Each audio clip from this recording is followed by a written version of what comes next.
Все в порядке, все хорошо, без паники, мы все скоро умрем. Все нормально.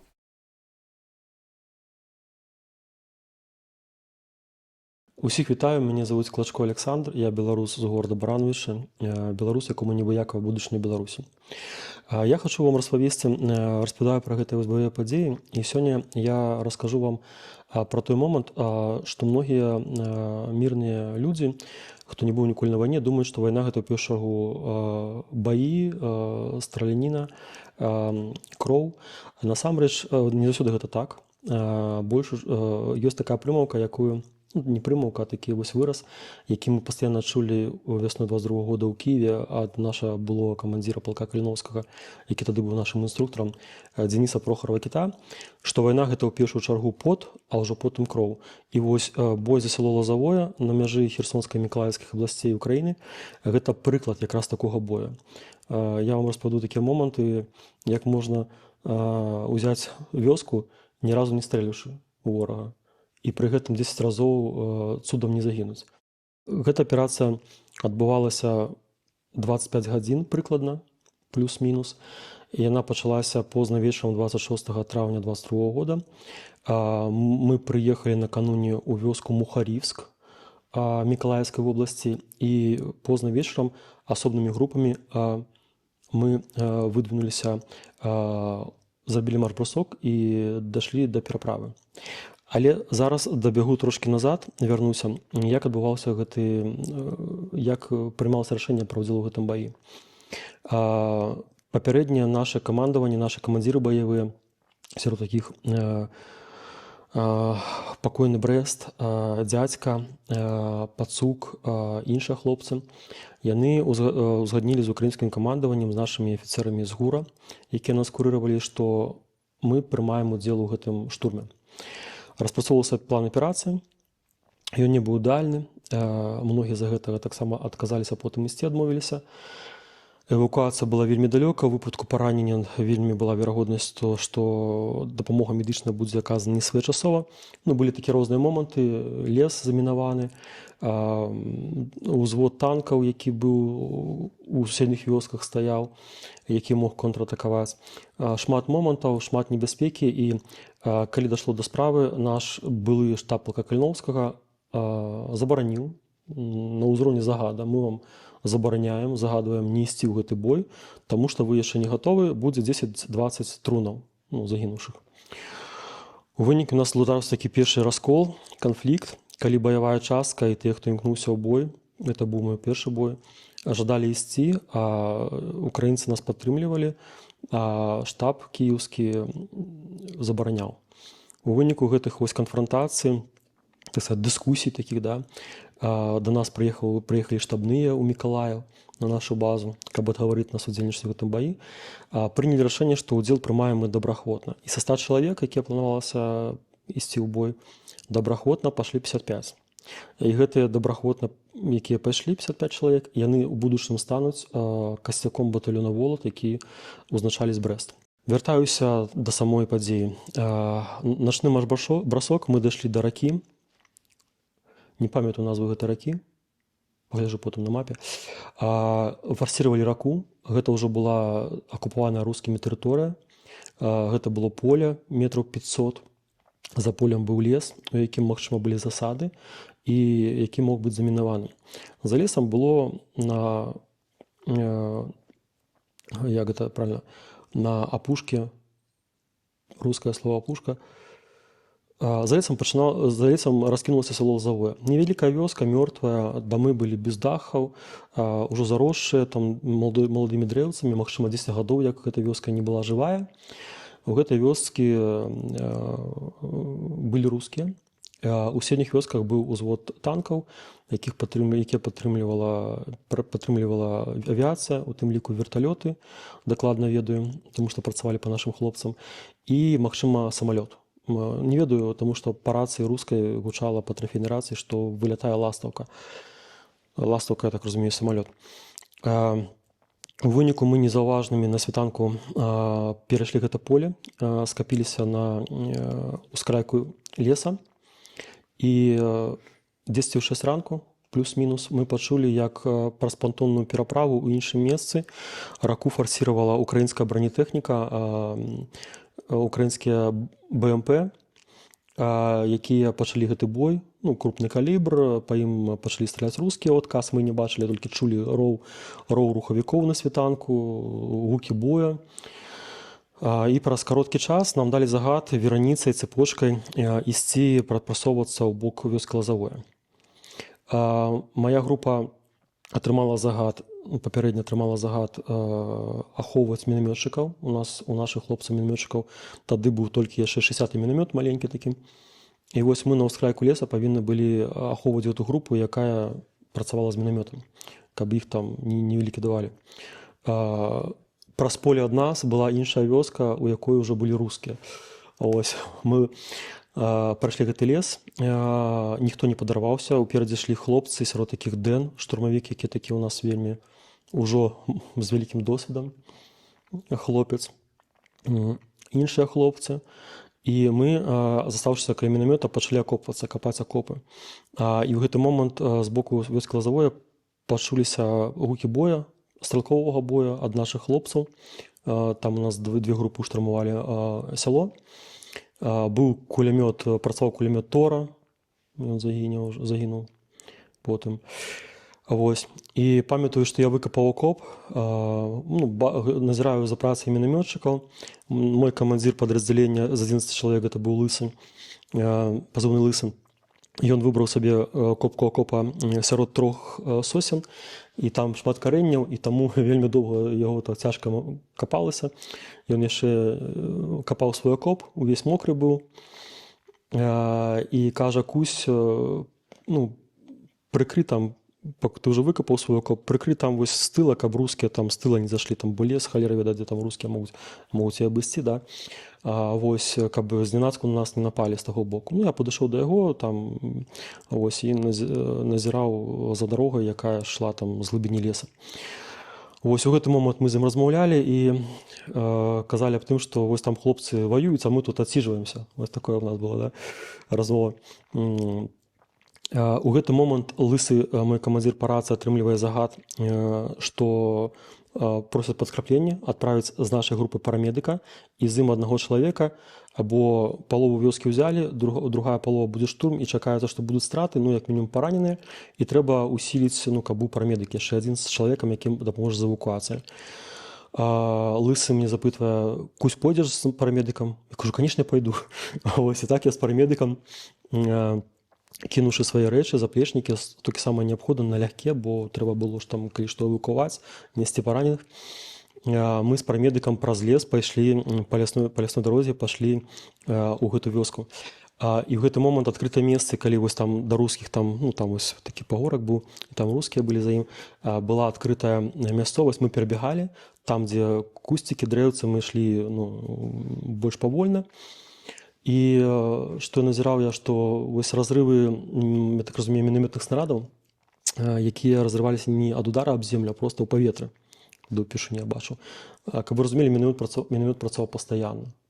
І маё такое галоўнае ўражанне, такое важнае, ведаеце всю песню там савецкую «И птицы не поют», и только мы плечом к плечу бросаем в землю ту. Так вот, я вам скажу, что птушки поют на войне.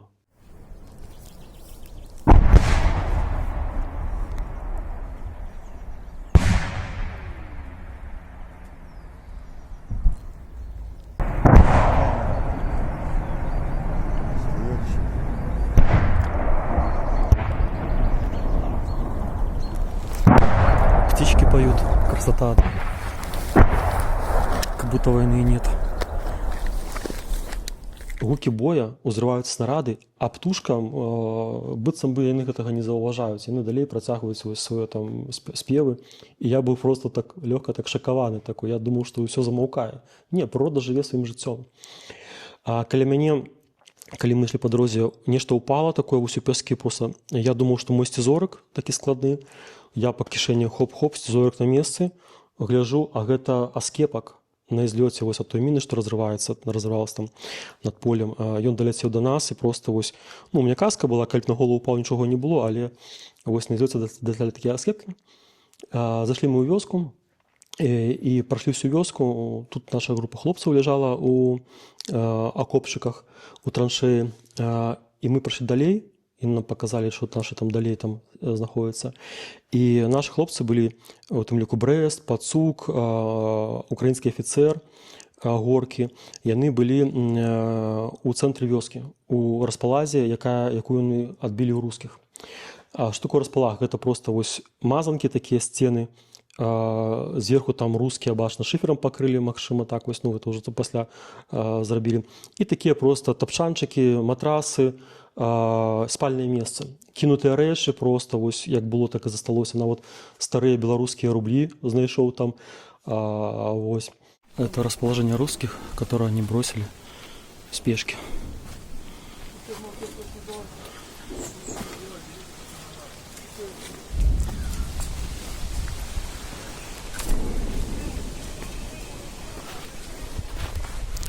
О, даже звук произойдет. Все как было, так и оставили. Даже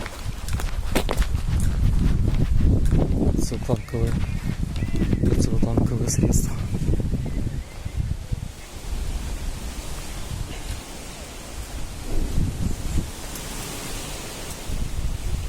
Таксама гэта першае месца, дзе я затрафею зброю. Это трофейный русский пистолет. Расійскі пісталет, табельную зброю. Шеўрон, зетка была там руская, у меня 10 дагэтуль хаваецца, захована. І штык-нож. Ну, штык-нож такая рэч не карысная, то я там яго і пакінуў, тому што і так трэба было шмат чаго свайго несці. Вось. І ў гэты момант мы трымалі гэту вось распалагу, і нашы камандзіры абмяркоўвалі штурм застаўшыся агнявой кропкі рускіх, бліндаж у другой палове вёскі, куды збеглі рускія і там заселі. Вось. Планавалася пайсці невялікай групай, там чалавек, можа, 7 планавалася пайсці, штурмаваць гэты бліндаж. І ў гэты момант, пакуль такія ішлі абмеркаванні, планаванне такое, пачалася страляніна над намі. Мы сядзелі ў такім акопе, больш падобна на варонку, такі вялікі, там, чалавек нас было 6-8 памяшчалася. Хтосьці сядзеў у іншых акопах, раскіданы. І ў гэты момант пачаўся страляніна. Я толькі чую, што нашы хлопцы, якія там, ну, вышэй там у іншых акопах, яны крычаць паролі. Жоўты, адказ павінен быць сіні. У адказ нічога не было. Я толькі вось аўтамат уверх. Думаю, толькі што там з'явіцца, ну, каб адпрацаваць па-рускаму. І думаю, так проста кінуць гранату ў наш акоп, бо мы там такі глыбокі, мы не бачым нічога. Вось. І тады ў нас тут там будзе шмат загінуўшых адразу ад адной гранаты. І аказалася, што гэта былі... Тут стральба спыняецца, тому што ў адказ на жоўты было сіні, а стральба спыняецца, гэта аказаліся украінскія морпехі з Адэсы, якія не валодалі інфармацыяй, не валодалі, што гэта мы ўжо взялі рускую распалагу, беларусы. Я думаю, што гэта мы рускія, і пачалі па нам страляць. Цудам ні мы, ні яны, ніхто не загінуў, не быў паранены. І потым мы ўжо сядзелі ў гэтым вось акопе разам з украінскімі марпехамі. У мяне ёсць фотаздымак атам пакойны, ён з Брэстам загіне праз месяц. Пад Лісічанскам ён зрабіў селфі, на якім ёсць ён, я і украінскія марпехі, там два мужика. І з Пацуком таксама, Пацук таксама Васіль Веремейчык, які зараз, вы ведаеце, прызнаны пагрозай Літвы і знаходіцца ў застенках рэжыму Лукашэнкі. Таксама Васіль Веремейчык взяў тэлефон і зрабіў селфі сябе, і я быў побач з ім у гэты момант. Ось такія цікавыя моманты. І гэтыя украінскія марпехі, яны такія цудоўныя людзі. Ведаеце, вось бывае па твару бачна, якая прафесія чалавека. І там вось быў адзін мужчына, там іхні камандзір гэтай групы, які, па якому нават ты не ведаеш, вось быў нават без формы, да? Я б на яго паглядзеў, і мне здаецца, я бы сказаў, што вось гэта жаўнер. Жаўнер, які ўжо не адзін год прайшоў баявыя дзеянні, да? Ну, на твары так чытаецца вось такая вось, я не ведаю, як гэта вось растлумачыць.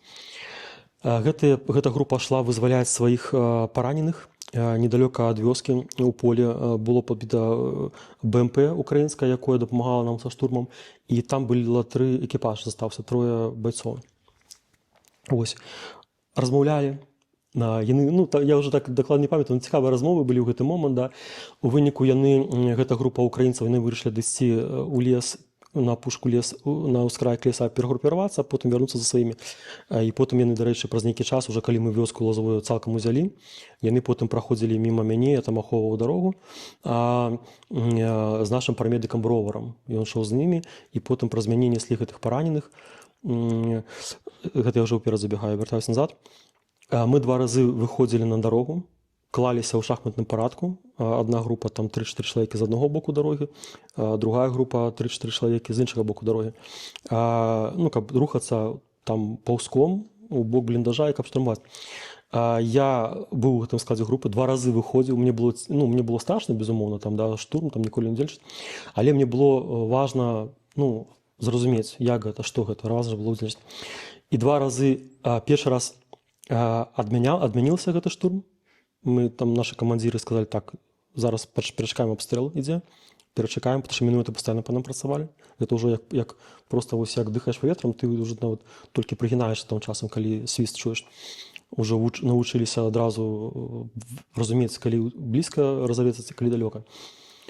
І другі раз, калі мы вось так пайшлі, ляглі каля дорогі, адзін з камандзіраў нашай групы, там быў пацук, там быў украінскі афіцэр горкі, там быў Брэст у гэтай групе, быў парамедык, з якім я ішоў, і у тым ліку быў Аўгуст,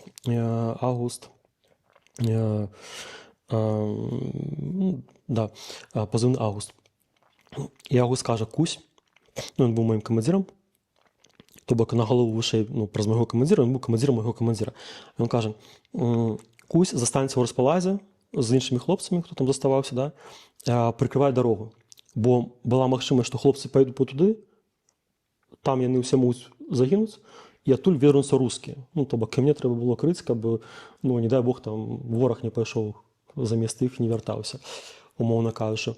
Я не хацеў, мне хацелася вось, ну, я вярнуўся, там, колькі там, 10 метраў вярнуўся, заняў пазіцыю пад дрэвам і стаў прыкрываць гэту дарогу. Пачуліся кулямёт хлопца нашага там аднаго, пазыўны не называю, стрелкатня пачулася, і праз некалькі хвілін, ну там можа, не ведаю, 10, 15, 20, не ведаю, нашы хлопцы, якія штурмавалі гэты бліндаж, яны вярнуцца з 3 палоннымі. Гэтыя палонныя потым увесь час сядзелі там з завязанымі, здаецца, вачыма, рукі былі звязаны, вочы, магчыма, таксама, не памятаю, да пара вочы. Ну, з імі нармалёва абыходзіліся. Брэст нават з імі размаўляў: ну, што вы тут забылі на гэтай зямлі? Гэта не ваша зямля, чаго сюды прыйшлі? Ну, так, нармалёва, то бок без здзекаў, без нічога, мне гэта падабаецца, што Брэст так себе паводзіў.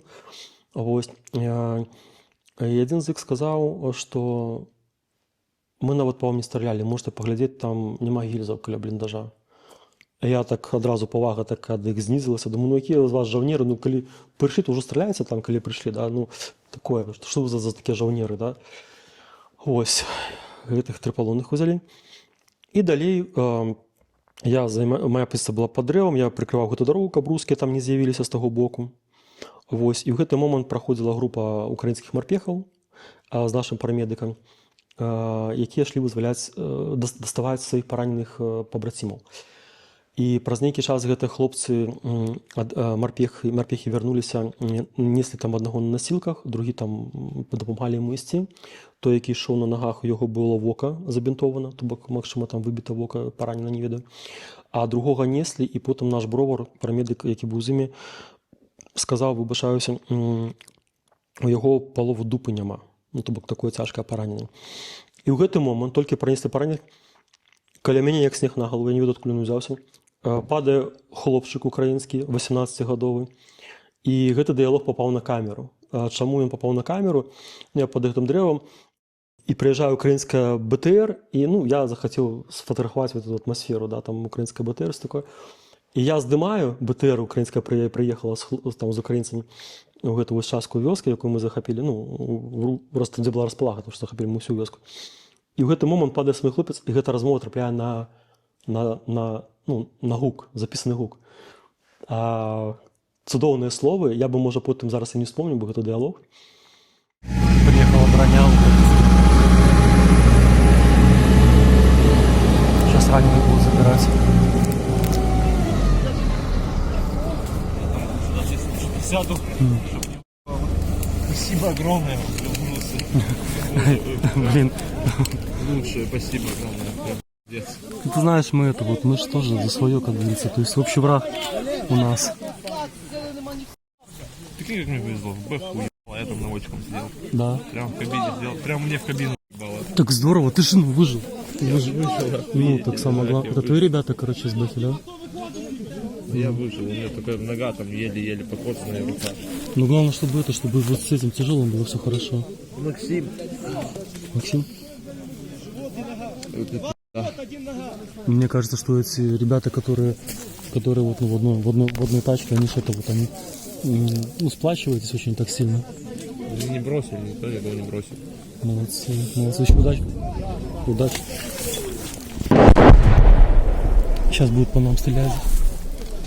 А нам что делать? А, В окопы, может, убежать? Ты знаешь, я-то положу, наверное, здесь. Там, смотри, там, короче, сзади за этим есть хороший окоп русский, но там, наверное, наши все займут. И тут тоже вон ложбинка есть. Ну, я знаешь, как к этому отношусь так. Попадет, то попадет. Нет, так нет. Ну, я про осколки. Да не, мне в свои 17 я так лучше не хочу, спасибо. 17? 18. А 18, ну, блин. Першае, што было, беларусы, ён уже ведаў, што мы беларусы. Можа, ад парамедыка, можа, ад марпехаў адэскі. Па-расійскі была размова, я тады быў яшчэ расійскамоўным. Хлопец быў расійскамоўным. Дзякуй, спасибо беларусы, што нам памагаюць. Большое вам спасибо. І далей мы пашлі з ім так вось размаўляць. Вось, ну, я дашлю. Я думаю, што гэта варта ставіць у гэта відэо для разумення, якая там атмасфера. Я яму падараваў перчаткі. У яго, гляжу, былі такія кожаныя, проста усе там у хлам зношаныя. Я кажу, вось там быў чэх у нас, сапраўдны чэх, у яго пазыўны чэх, і ён затрафеіў у гэтай вось рускай сплагі вайсковыя тактычныя перчаткі. І у яго свае былі, кажа, Кусь, табе трэба? Я кажу, ну давай. Я взяў яго.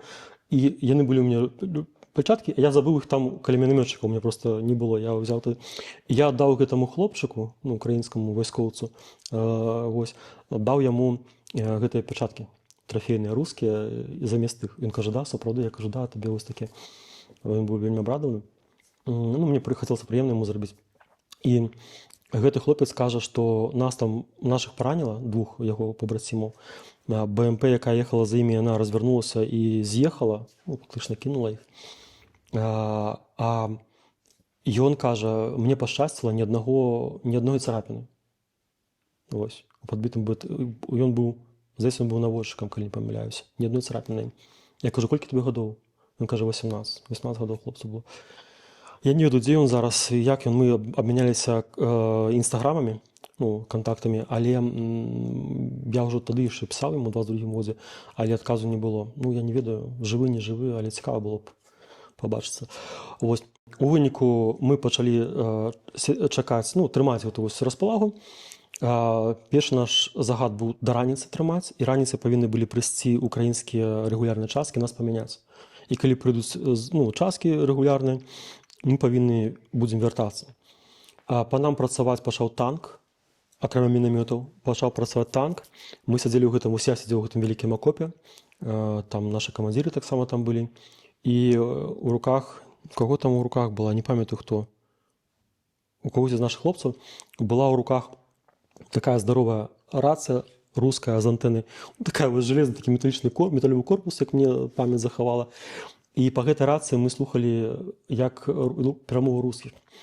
Там быў пазыўны Каўказ, там былі чачэнскія галасы былі па гэтай рацыі, ну, то бок пазыўныя. Там па нам карыгавалі агонь. То бок, напрыклад, над намі там, над акопам, там, можа, метра 1,5-2 прылятае там снарад танкавы, ну, гэта вельмі хутка там, да, дзесь там перапад высот быў, і мы па рацыі чуем квадрат УЖ-55, як зараз памятаем, пералёт 1 кілометр. Чому 1 кілометр? Не тому, що воно там високо полетіло, а тому, що після вёски до розплаги там низина така, поле, згоревший остов там, ці то танка, ці то БМП, да, не пам'ятаю вже. Гэта ўжо туди, у бок, український бок. І паколькі низина, то снаряд перелетае на далекую дистанцію. Нават калі трошки там над окопом вышэй ляціць. Ну, скажу так, кожные 5-10 хвилин пролетал танковый снаряд, альбо перед нами, альбо недолет, альбо перелет, і український бок нічого не відказував. І ми ось так 4 години були під обстрілами. У виніку у нашого хлопця трапив аскепак танкового снаряда, поранений в живот. Його взяли українські, які були на БТР, приїхали, яких є здимов на камеру. Яны його погрузили і незацінно були задоволені, що є повод з'їхати. Яны з'їхали з ним. Ну, ні, добре, дякую велике, що яны йому... У нас не було іншої техніки. На руках ми його, ну, там не веду, що його було понести на руках. Ось. Потім ще одного хлопця нашого контузило. І у виніку у 19... Ну, то бок, я пам'ятаю, глядів на поле, яке у бок України, там, де русські, там густі порослі. То бок я не бачу, там, що там.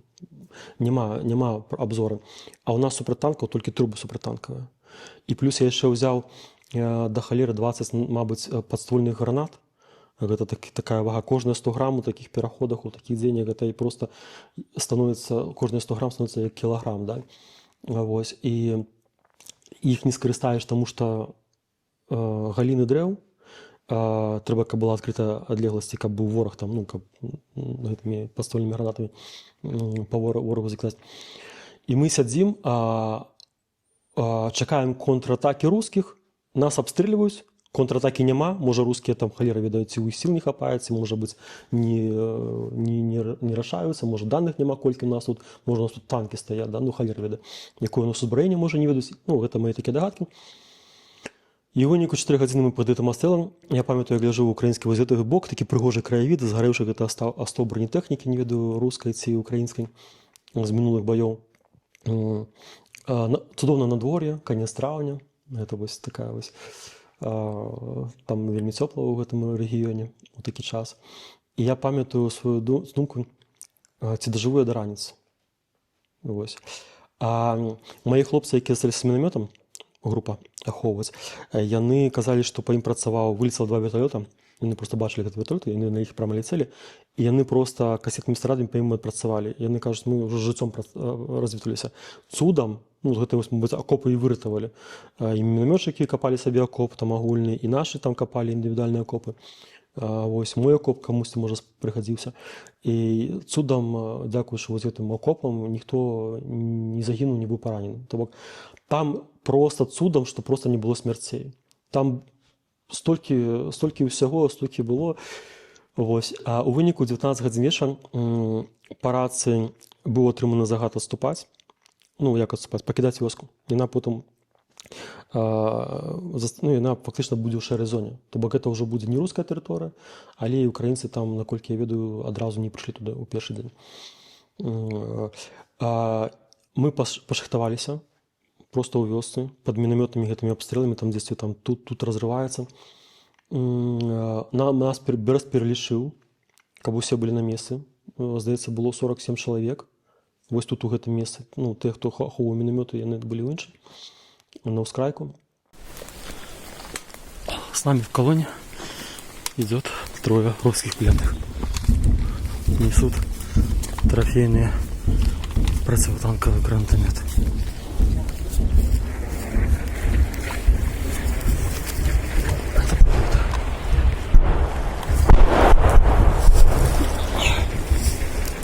Нас накрывают снарядами.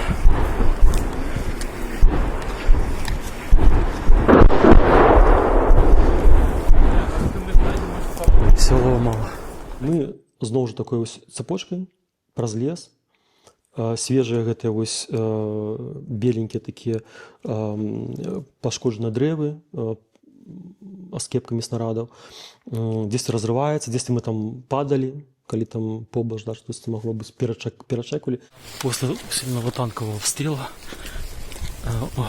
около 19:00, потеряв одного человека раненым, мы покинули село. Танки издалека фигачили по нам снарядами. И возможности его удержать без потерь у нас не было.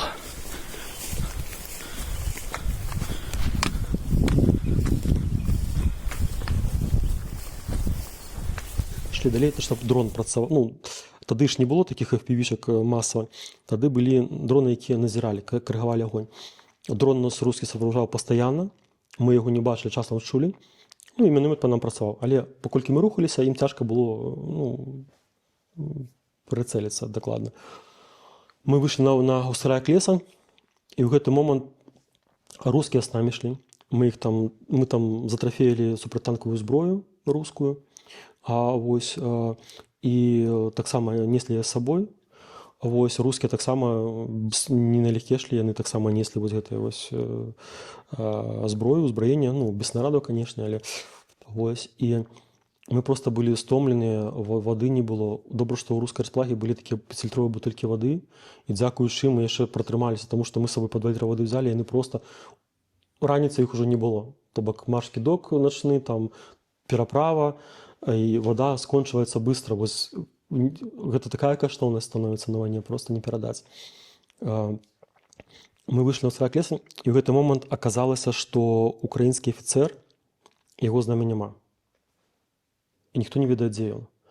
У виніку Брест там, ну, в негативі, да, почав там, хто, чому, я казав Горкова сюди, вперед.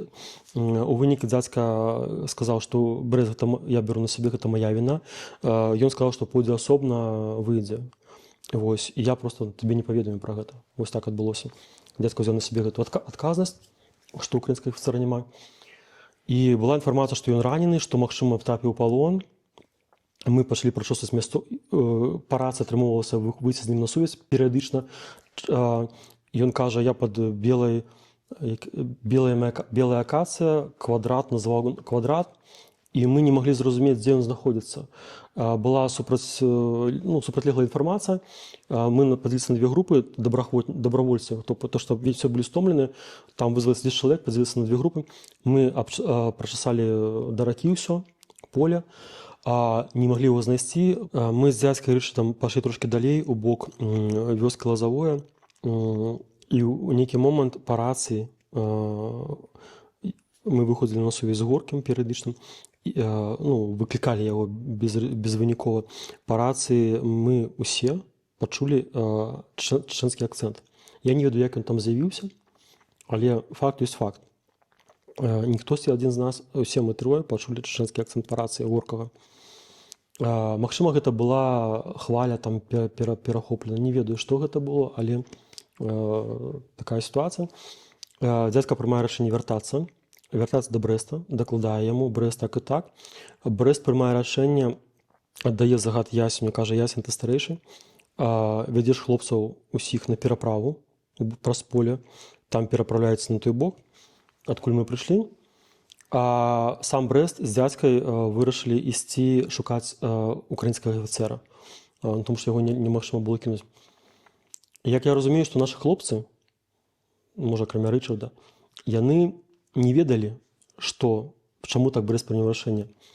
Я ніколі з Брэстам на гэту тэму не размаўляў, але я разумею так, што Брэст не хацеў рызыкаваць усімі хлопцамі, і ён прыняў на сябе адказнасць, ну, такі ён быў камандзір, ішоў засюды першы, ён і дзядзька разам, яны разумелі, што хутчэй за ўсё Горкі мог аказацца ў расійскім палоне, і зараз яго проста выкарыстоўваюць як прыманку. Невядома, жывы ён, не жывы, але яго выкарыстоўваюць як прыманку, і той, хто тут ідзе проста ў засаду, там, ну, проста летні на смерць. Менавіта таму Брэст прыняў такое рашэнне, хлопцаў на пераправу, а сам дзядзька ісці. І яны, вось, мы пашахтаваныя, такі стаім на ўскрайку леса, пад сенню гэтых дрэў, а Брэст праходзіць, дзядзька праходзіць. Я разумею, што чаму так адбылося, да? І я проста як у школе вось так руку падымаю, кажу, не Брэсту, дзядзьке, дзядзька, можна з вамі? Дзядзька кажа, да, давай з намі, вазьмі ў тромблі, ён зараз у расійскім палоне, лёс яго невядомы, вазьмі ў тромблі гнуткія насілкі, ну, каб раненага пераносіць, і давай з намі. Брэст з дзядзькай ішлі ўперадзе, я ішоў 10 метраў ззаду, ну, так Брэст мне так загадаў, каб я іх прыкрываў. А ў выпадку чаго ўжо пачало цямнець, вось вечарэць. Брэст вельмі гучна па рацыі і наваколле было чуваць, ён там проста шоў у адкрытую, не хаваючыся па гэтай дарозе, што была вось уздоўж леса. Тут лес, тут поле, там рака за полем, а ён выклікаў горкага па рацыі. І ў нейкі момант, калі Брэст з дзядзькай ўжо прайшлі ўперад, я бакавым зрокам заўважыў у лесе некае варушэнне. Я разумею, што там хтосьці ёсць. Я проста інтуітыўна, як мы вучыліся на палігонах, прыпадаю на калена. У мяне аўтамат Калашнікова быў, ён зняты са спасцерагальніка. І адзінае, што я чаму не стрэліў адразу па гэтаму вось руху, да, у цемры гэтага леса, таму што за гэтую там долю секунды, пакуль я гэта ўсё рабіў, я зразумеў, што калі б гэта былі рускія, хутчэй за ўсё, я б ўжо быў забіты. Мы б ўжо все забіты, нас проста перастрэлялі б ўжо. Я проста там, аклікаю дзядзьку. Дзядзька разумее, што там хтосьці якогось заўважыў, і ён проста там, пароль, да. І гэта адказалі сіні. Яны ведалі пароль. Гэта былі украінская рота, вайскослужбоўцы, якія занялі пазіцыю на ўскрайку гэтага леса, там цепочкай высуцца. Брэст падышоў да гэтых украінцаў, папрасіў, што бачылі параненага, яны кажуць, да, там бачылі, ён там ляжыць здесь там упердзе, каля дарогі. Ён падарваўся на міне, мы пішам, гэта даведаліся. І Брэст папрасіў дапамагчы яго несці на насілках. Гэтыя жаўнеры, такія ўжо ва ўзросце былі, украінцы. Яны сказалі, мы не можам, нам трэба ротнага запытаць дазвол. Брэст іх абклаў трохэтажным матам, і мы пайшлі далей. І праз нейкі час мы ідзем, і ўжо такі сілуэты Брэста, дзядзькі бачны, да, такія ўжо так сумеркі. За пагорка насустрач Брэсту, насустрач нам выходзяць двое ўзброеных людзей. Не бачна ні формы, ні зброі, якая іх, від зброі, які ў іх, не бачна. Бачна, што вайсковыя, да. Рускія, украінцы не зразумела. Дзядзька ім сіні, яны сваі. Дзядзька ім жоўты, яны сваі. Яны такія, дзядзька, якія нахрен сваі, дзядзька там на эмоцыях, да. Жоўты, ты маўчаць, сваі. Дзядзька там ужо просто, я не ведаю, што там, колькі там трэба было вось гэтай вось напругі, каб на кружок не націць. На вайне, калі я адказваюць на пароль, па правілам трэба страляць адразу. Калі няма адказа, альбо адказ неправільны, гэта вораг, трэба яго вынішаць. То бок мы 2 разы, ледзь вось, тут не была страляніна, да, тут добра, што я трошкі зарыентаваўся, што так, не было па мне стральбы, таму так, не буду страляць пакуль. Хаця гэта было вельмі небяспечна, калі гэта рускія былі. І тут невядома, не ведаюць пароля, кажуць сваі. А толькі з 3-го раза дзядзька кажа жоўты, там ужо проста там такая напруга ў паветры была. Я там ужо лёг проста вось на прыцэл узяў, калі думаю, пачнуць страляць першы, я ў адказ, каб іх знішчыць. Яны адказваюць сіні.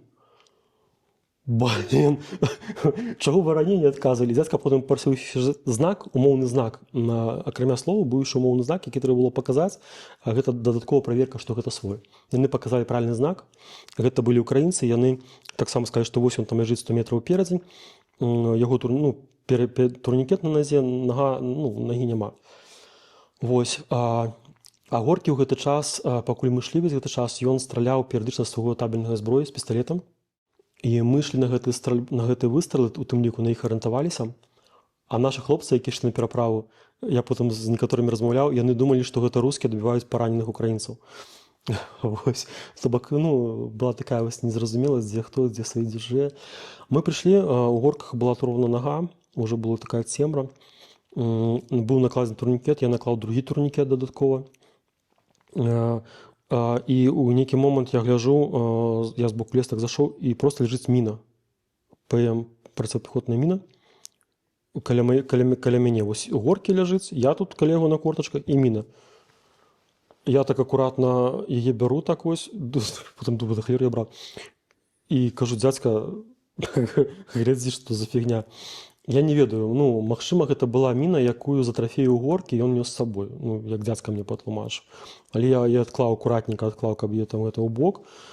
Па рацыі Брэст выклікаў хлопцаў, как бы якісь пераправы альбо хто там пераправіўся, ваўкалак уже пераправіўся на той бераг, і яго група шла по тому берагу да пантоннай пераправы, дзе БМП раніцай пераправляліся, і ў гэты момант, ну гэта было ў кіламетры паўтары ад нас, і ў гэты момант по ваўкалаку прыляцела, і ўжо потым дивилися мінаметны снаряд.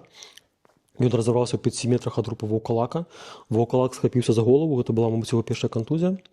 Ён схапіўся за голову, і, як казалі хлопцы, проста вось ваўчком ад болю там пачаў круціцца па зямлі. Але цудам аскепкі нікога не зачапілі. Хтось з хлопцаў проста потым не знайшоў свой аўтамат, таму што яго там неяк адкінула, ці што я і ў цемры не знайшоў.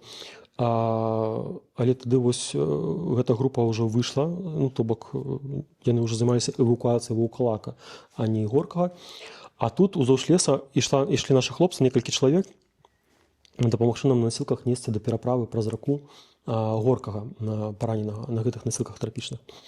І ў гэты момант я памятаю два такія ўзрывы, такія, ведаеце, там, дзе вось з боку нашых хлопцаў, прыгожыя такія, да, адначасова. І вось такія вось цемра, яны так адначасова так разрываюцца, і вось такія вось слупы такіх іск падаюць. Я з таго моманту, мабыць, навучыўся заўважаць на вайне чамусьці вельмі яскрава больш моцна адчуваеш прыгажосць. Я не ведаю, з чым гэта звязана, ось, але гэтай прыгажосць прыроды і прыгажосць небяспекі, фосфар, які сыплецца з неба, узрывы, якія там у цемры, да, трасеры, якія там пад гуляй-поле потым будуць, якія ў зямлю, там крупныя калібры, потым у неба адскочваюць сярод ножы 50 метраў, вось паралельна цябе рускія трасеры з БМП. Ну, то бок такія моманты. І потым для мяне пачалося самае цяжкае у гэтым баю. Вось пра што я кажу. Былі розныя моманты, былі небяспечныя моманты, але самы цяжкі момант для ўсіх нас, у тым ліку для дзядзькі, якога вы ведаеце, што ён такі моцны. Мы ж тады быў у гэтай групе эвакуацыі, гэта каго я магу назваць. Насілкі, калі ты несеш трапічныя, у 6 мы неслі, брэша ўперадзе, і па рацыі арганізоўваў там эвакуацыю, каб украінская БМП за ракой нас чакала, каб у шпіталь Горка хуценька завесці. Ну, вось. Хто несе насілкі гэтыя, іх трэба несці 8, тады больш-менш нармалёва. У 6 двое, хто пасярэдзіне, уся нагрузка на іх, там проста спіну вось так выворачвае. А хто па краях, яны амаль не нясуць, яны так трошкі. Ну, так нагрузка нераўнамерна распределяецца. І мы проста кожныя 20-30 метраў спыняліся, клалі Горкага на зямлю, пачтовыя стрэлкі мяняліся, і яшчэ 20-30 метраў неслі, потым вот, немагчыма, руку. Мыш таксама здаровы мужик, ён загіне, потым у Бахмуце. Ён кажа: хлопцы, давайте я возьму ваши аўтаматы, все, да, зброю, але давайте я не буду. Дзядзька, здаровы мужик, яму было цяжка ў сярэдзіне. Чаму? Таму што тут яшчэ важны рост. Хто высокі, той таксама на сябе ўсё браў, альбо яму трэба было так.